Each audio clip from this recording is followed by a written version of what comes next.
Ako mga kasama ko. Paano? Naglalakad, jili ng jili. Ito na sila sa ano. Nagpainom si boss sa bar. Hindi naman siya bar kasi parang ganyan lang siya. Ganyan. Kasi wala silang customer. Ang tinawagan na kasi ako ng kasama ko, naputol yung video. Guys, ganito dito sa Boracay paggabi. Yan lang. Palakad-lakad ng mga tao. Kasi hanggang alas 8 lang ang ano rin. Ano sabi nila ni Mang Katkat? Unahan lang. Huwag daw maingay, saka daw magsumbong. Sabi ni Katkat. Kasi nagala sila doon. Ako baka gusto trip lang na magala.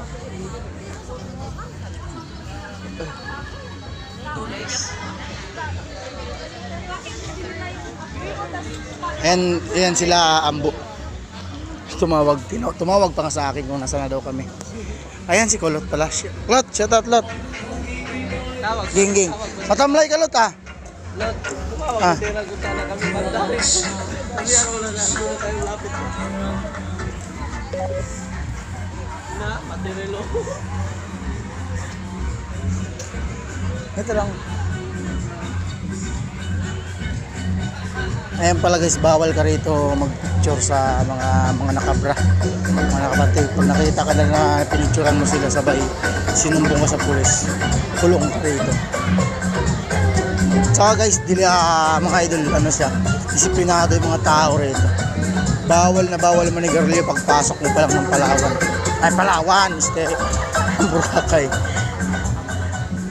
Pasok mo ng Boracay, pagbaba mo ng pier ng Katiklan, bawal manigarilyo. Kasi ang penalty ng sigarilyo nila 2.5. Kung may 2.5 ka, magsigarilyo ka. Kaya wala ka makikita ng tao rito na nanigarilyo. At least makikita mo sa kalsada, wala.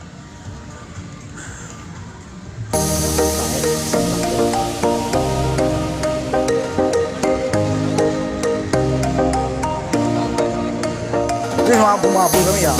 Uy, bumabol pa lang.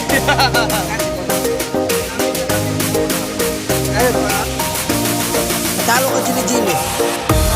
Nagbagal lang naman kami dahil chili-chili kami dalawa nito. Sino? Saan? Ampo?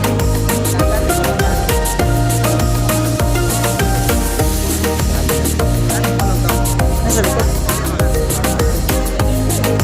Ano ba yung pare niya? Alam ko sa pare. Yan pare ito. Saan papunta? Heaven yan. Papunta sa langit yan. Kasi heaven. Okay. Delikado pala dyan kasi heavy na punta mo eh. Saan kamera mo? Lubat? Baka sa puno.